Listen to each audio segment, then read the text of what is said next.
Viewers welcome back on program. So viewers गलबात करन जा रहे हैं कि आरएसएस वालों अमरीका ते Canada they political system which पूरी तरह घुसपैठ की जा रही है। सरी कैनेडा दी सिटी कौंसल चोण विच मेयर डग मैकलम ने आरएसएस आगू दी नूं अपनी सलेट विच थां दित्ती है। सो सिखां नूं खबरदार होण दी लोड़ है। सो इस बारे आपां गलबात करन जा रहे हैं। सो असीं चाहांगे कि तुसां इसी तरह बने रहना।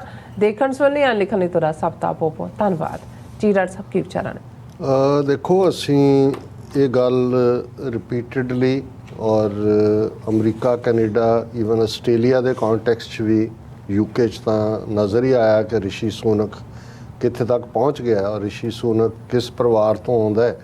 वो ज़ाहिर है कि ऑप इंडिया जिहड़ा आरएसएस का माउथ पीस उहदे सहुरे दे नाल संबंधित अमरीका दे विच असीं देखिया भी किवें रॉ खन्ना होए, कृष्णा मूर्ति होए, शिकागो तो कांग्रेसमैन का मैं जिक्र करदा जहाँ एक जिहड़ी तुलसी गैफर्ड की उहदा नाम सी उन्होंने तो उन्होंने ही आरएसएस ने लॉन्च किया सी। गोरी टर्नड हिंदवाणी जिन्हें गीता ते हथ रख के सौं चुकी पहली बार यूएस कांग्रेस। हुण असीं ये भी देखते हैं कि किवें कैनेडियन सिस्टम दे विच इन्हां ने कंजरवेटिव्स नाल भी टाई अप किया पिछलियां चोणां वेले।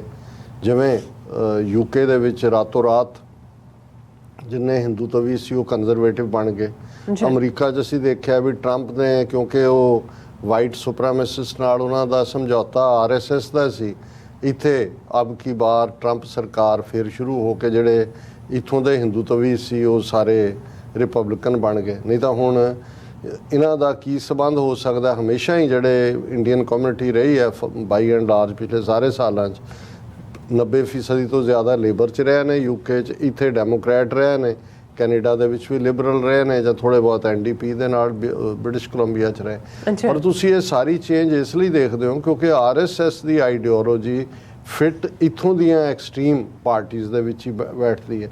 हुण ये तो वड्डे लैवल ते है कि कितनी वड्डी इन्वेस्टमेंट आरएसएस, विश्व हिंदू परिषद, हिंदू फाउंडेशन और दूसरियां दी है।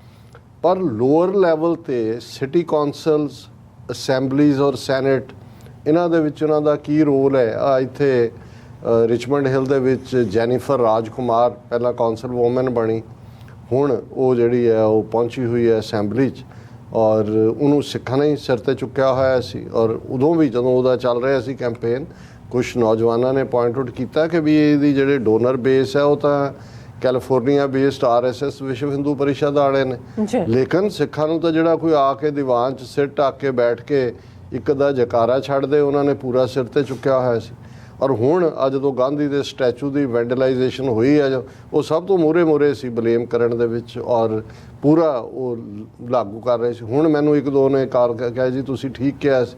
मैं कहा कोई नहीं, उन्होंने वो किसानां दे इत्थे प्रोटेस्ट सी उहदे च आ गई अगे अगे तुरी फिरे तो बहुतिਆਂ ਨੂੰ लगे देखो जी ये तो आई है। मैं कहा भाई इन्हां दा ये भी इन्हां दी लाइन हैगी है, ये मूल रूप दे विच उही ने जो ने, तुसीं इन्हां नूं मत करो। ਜਦੋਂ तक वो अगे पहुँच जाते हैं फिर फंडिंग और सपोर्ट बेस और नीतियां होर आ जांदियां ने। साढ़े तक ये खबर जिहड़ी है पहुँची है और असीं उहनूं जरूर डिस्कस करना चाहुंदे क्योंकि सरी ब्रिटिश कोलंबिया का शहर जिथे जे मैं गलत ना होवां कि 30% तो ज़्यादा पॉपूलेशन जिहड़ी है वो सिखां दी है। वो आलमोस्ट मिनी पंजाब है और उत्थों दी सिटी कौंसल होए उन्हां दे MP होण MLA होण उन्हां दे विच सिख कम्यूनिटी का एक वड्डा योगदान हुंदा है। और इस वेले जिहड़े मिस्टर डग मैकलम सरी दे मेयर ने इन्हां नूं बनाउण च भी सिखां दा बहुत वड्डा योगदान है। वैसे भी सिख दोस्त है, तो नहीं है कि बई कोई होस्टाइल है। हुण वो दोबारा अपनी रन कर रहा है मेयर दे लई। सिटी कौंसल के लिहाज नाल लोकल इशू होंदे ने ज़्यादा, कई बारी ये कोई सेंट्रल च नहीं होंदी। जिवें डग मैकलम ने ये कहा जी मैं 60,000 सीटां वाला स्टेडियम जिहड़ा है वो बनावांगा जे मैं री इलैक्ट होया। इस तरह स्काई ट्रेन का इशू है, स्काई उन्होंने एक्सटेंड करन दा स्काई ट्रेन टू न्यूटन और invest in infrastructure build middle class housing. वो लोकल जो तुसीं चंगा करदे हो लोकल लोकां दीयां लोड़ां पूरीआं हुंदियां ने। पर जिहड़ी सानू इतराज़ है और जिहड़े जिन्हां ने साडे तक कन्वे किया है राइटली सो कि जिहड़ी उन्होंने अपनी टीम अनाउंस की है अपनी स्लेट जिन्हां ने रन करना है ਉਹਨਾਂ ਦੇ ਵਿੱਚ ਇੱਕ ਬੀਬੀ ਰਮਨ ਜੱਸੜ ਨਾਂ ਦੀ ਜਿਹੜੀ ਹੈ ਉਸ ਨੂੰ ਸ਼ਾਮਲ ਕੀਤਾ ਗਿਆ। ਇੰਡੀਵਿਜੂਅਲੀ ਸਾਡਾ ਕੋਈ ਕਿਸੇ ਦੇ ਅਗੇਂਸਟ ਨਹੀਂ ਹੈ, ਮੈਂ ਜਾਣਦਾ ਵੀ ਨਹੀਂ ਹੈ ਕੌਣ ਹੈ, ਲੇਕਿਨ ਇਹ ਜਿਹੜੀ ਮਿਸਟਰ ਸਤੀਸ਼ ਕੁਮਾਰ ਜਿਹੜੇ ਲੋਕਲ ਟੈਂਪਲ ਦੇ ਹੀ ਹੈੱਡ ਨਹੀਂ ਹੈ, ਸਤੀਸ਼ ਕੁਮਾਰ, ਇਹ RSS ਔਰ ਵਿਸ਼ਵ ਹਿੰਦੂ ਪਰਿਸ਼ਦ ਨਾਲ ਵੀ ਸੰਬੰਧਿਤ ਹੈ। ਔਰ ਦਿਲਚਸਪ ਗੱਲ ਇਹ ਹੈ ਵੀ ਮੈਨੂੰ ਜਿਹੜੇ ਸੱਜਣ ਦੂਸਰੇ ਵੀ ਦੱਸ ਰਹੇ ਸੀ ਕਿ ਇਹਦੀ ਬਿਜ਼ਨਸ ਵੀ ਬਹੁਤੀ ਹੈ, ਇੰਸ਼ੋਰੈਂਸ ਔਰ ਦੂਸਰੀ ਕਰਦਾ, ਉਹ ਸਿੱਖਾਂ ਦੇ ਨਾਲ ਹੀ ਹੈ। ਔਰ ਈਵਨ ਮੰਦਿਰ ਬਣਾ ਕੇ ਜਿਹੜਾ ਵੀ ਸਿੱਖਾਂ ਨੇ ਹੀ ਦਿੱਤਾ, ਹੁਣ ਮੰਦਿਰ ਦਾ ਉਹ ਤਾਜ਼ਾ ਕੋਈ ਇਲੈਕਟ ਵੀ ਹੋਇਆ ਪ੍ਰਧਾਨ।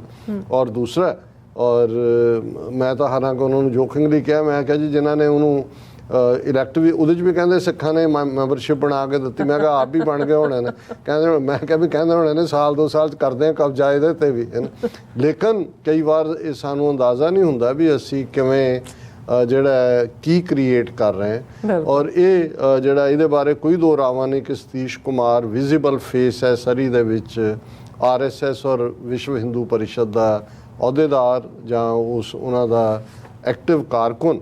ਔਰ ਇਸ ਬੀਬੀ ਦਾ ਉਸ ਪਰਿਵਾਰ ਨਾਲ ਹੀ ਸੰਬੰਧ ਹੈ। ਹੁਣ ਉਹਨਾਂ ਦੀ ਡਾਟਰ ਹੈ ਜਾਂ ਨੋ ਹੈ, ਮੈਂ ਸ਼ਾਇਦ ਮੈਰਿਡ ਟੂ ਏ ਸਿੱਖ ਉਹਨਾਂ ਨੇ ਕਿਹਾ, ਫਿਰ ਹੋ ਸਕਦਾ ਡਾਟਰ ਹੋਏ ਉਹਨਾਂ ਦੀ। ਲੇਕਿਨ ਇਤਰਾਜ਼ ਇਹ ਵੀ ਨਹੀਂ ਹੈ ਇੰਡੀਵਿਜੂਅਲੀ ਕੀ ਹੈ, ਲੇਕਿਨ ਇੱਕ ਉਸ ਥਾਂ ਦੇ ਉੱਤੇ ਜਿੱਥੇ ਕਿ ਅਸੀਂ ਦੇਖ ਰਹੇ ਹਾਂ ਕਿ ਗਰਾਊਂਡ ਲੈਵਲ ਦੇ ਉੱਤੇ ਇਨਫਿਲਟ੍ਰੇਸ਼ਨ ਹੋ ਰਹੀ ਹੈ, ਜਿਹਦਾ ਤੁਹਾਨੂੰ ਪਤਾ ਹੈ ਕਿ RSS ਔਰ ਵਿਸ਼ਵ ਹਿੰਦੂ ਪਰਿਸ਼ਦ ਹੈ। ਔਰ ਜਿਨ੍ਹਾਂ ਨੇ ਕਿਹਾ ਕਿ ਵੀ ਹੋ ਸਕਦਾ ਜੀ ਕਿ ਮੇਅਰ ਡੱਗ ਨੂੰ ਪਤਾ ਹੀ, ਮੈਂ ਕਿਹਾ ਨਹੀਂ, ਇਵੇਂ ਨਹੀਂ ਹੁੰਦਾ। ਸਿਆਸਤਦਾਨ ਤਾਂ ਹਮੇਸ਼ਾ ਬੈਲੈਂਸ ਕਰਦਾ ਹੈ, ਪੈਸੇ ਵੀ ਉਹਨੂੰ ਚਾਹੀਦੇ ਨੇ, ਵੋਟਾਂ ਵੀ ਚਾਹੀਦੀਆਂ ਨੇ। ਔਰ ਇਸ ਤੋਂ ਪਹਿਲਾਂ ਕਿਉਂਕਿ ਉਹਨੂੰ ਇਹ ਲੱਗਦਾ ਹੋਣਾ ਮੇਅਰ ਨੂੰ ਕਿ ਸਿੱਖ ਤਾਂ ਮੇਰੇ ਹੁਣ ਝੋਲੇ 'ਚ ਹੀ ਨੇ, ਉਹਨਾਂ ਨੇ ਕਿੱਥੇ ਜਾਣਾ ਹੈ ਨਾ। ਔਰ ਇਹ ਜੇ ਆਉਂਦੇ ਨੇ, ਔਰ ਇਸ ਤੋਂ ਪਹਿਲਾਂ ਇਹ ਆਇਆ ਕਿ ਜੀ ਉਹਨੇ ਮੇਅਰ ਨੇ ਮੰਦਿਰ ਦੇ ਨਾਲ ਲੱਗਦਾ ਜਿਹੜਾ ਪਲੇਸ ਸੀ ਉਹ ਉਹਨਾਂ ਨੂੰ ਦਵਾਇਆ ਵੀ ਹੈ ਫॉर द ਪਾਰਕਿੰਗ। ਚਲੋ ਇਹ ਵੀ ਕਈ ਵਾਰੀ ਸਹੂਲਤ ਤੁਸੀਂ ਦਿੰਦੇ ਹੋ, ਸਾਨੂੰ ਕੋਈ ਇਤਰਾਜ਼ ਨਹੀਂ ਕਿ ਮੰਦਿਰ, ਮਸਜਿਦ, ਗਿਰਜਾ, ਗੁਰਦੁਆਰਾ ਉਹਨਾਂ ਦੇ ਲਈ ਕੋਈ ਹੋਏ। ਲੇਕਿਨ ਇਹ ਜਿਹੜਾ ਉਸ ਦੀ ਡਾਟਰ ਦਾ ਨੂੰ ਵਿੱਚ ਲਿਆਉਣਾ ਹੈ, ਇਹ ਉਸ ਡੀਲ ਦਾ ਹਿੱਸਾ ਹੈ ਜਿਹਦੇ ਥੱਲੇ ਕਿ ਭਾਈ ਹਿੰਦੂਆਂ ਦੀਆਂ ਵੋਟਾਂ ਉਹਨਾਂ ਨੂੰ ਪਵਾਉਣ, ਕਿੰਨੇ ਪਾਣਗੇ ਨਹੀਂ। ਲੇਕਿਨ ਸਾਡਾ ਕੰਸਰਨ ਇਹ ਹੈ ਕਿ ਵੀ ਹੌਲੀ ਸਿਸਟਮ ਦੇ ਵਿੱਚ ਇਹਨਾਂ ਲੋਕਾਂ ਦੀ ਐਕਸੈਪਟੈਂਸ ਹੋਣਾ ਇਹ ਠੀਕ ਗੱਲ ਨਹੀਂ ਹੈ। ਔਰ ਅਸੀਂ ਜਿੰਨਾ ਕੁ ਮੇਰੇ ਕੋਲ ਜਾਣਕਾਰੀ ਹੈ ਮੈਂ ਸ਼ੇਅਰ ਕੀਤੀ ਹੈ, ਔਰ ਜਿਹੜੀ ਬੀਬਾ ਜੀ ਰਾਹੀਂ ਇਹ ਖਬਰ ਆਈ ਹੈ ਅਸੀਂ ਐਪਰੀਸ਼ੀਏਟ ਕਰਦੇ ਹਾਂ ਕਿ ਉਹਨਾਂ ਨੇ ਸਾਡੇ ਤੱਕ ਪਹੁੰਚਾਇਆ। ਲੇਕਿਨ ਇਹ ਹੁਣ ਸਰੀ ਨਿਵਾਸੀ ਸਾਡੇ ਸਿੱਖ ਵੀਰ ਭੈਣਾਂ ਦੇਖਣ ਕਿ ਭਾਈ ਇਹ ਮੇਅਰ ਨੂੰ ਇਹ ਸਾਫ਼ ਕਰਨ ਕਿ ਭਾਈ ਇਸ ਕਿਸਮ ਦਾ ਹੀ ਜੇ ਤੁਸੀਂ ਕਰਨਾ ਹੈ, ਕਿਉਂਕਿ ਸਿਆਸਤਦਾਨਾਂ ਨੂੰ ਵੀ ਜਦੋਂ ਤੱਕ ਤੁਸੀਂ ਦੂਸਰੀ ਸਾਈਡ ਨਾ ਦਿਖਾਓ ਤੇ ਇਹਨਾਂ ਨੂੰ ਵੀ ਹੁੰਦਾ ਕਿ ਵੀ ਠੀਕ ਹੈ। ਔਰ ਇਹ ਵੈਸੇ ਸਾਡੀ ਆਦਤ ਵੀ ਆ, ਅਸੀਂ ਫॉर ਗ੍ਰਾਂਟਡ ਹੋ ਜਾਂਦੇ ਆ ਬਹੁਤੀਆਂ ਸਿਚੁਏਸ਼ਨਸ। ਸੋ ਇਹ ਸਾਡਾ ਇਹ ਸਾਰੀ ਖਬਰ ਦਾ ਨੂੰ ਵਿਚਾਰ ਕਰਨ ਦਾ ਮਕਸਦ ਹੈ ਕਿ ਭਾਈ ਇਸ ਦੇ ਉੱਤੇ ਕਾਰਵਾਈ ਕੀਤੀ ਜਾਏ। ਜੀ ਡਾਕਟਰ ਸਾਹਿਬ ਤੁਹਾਡਾ ਬਹੁਤ ਬਹੁਤ ਸ਼ੁਕਰੀਆ। ਇਸ ਵਕਤ ਨੇ ਬ੍ਰੇਕ ਵਿਊਅਰਸ ਤੁਸੀਂ ਇਸੇ ਤਰ੍ਹਾਂ ਬਣੇ ਰਹਿਣਾ, ਮਿਲਦੇ ਹਾਂ ਛੋਟੇ ਜਿਹੇ ਬ੍ਰੇਕ ਤੋਂ ਬਾਅਦ।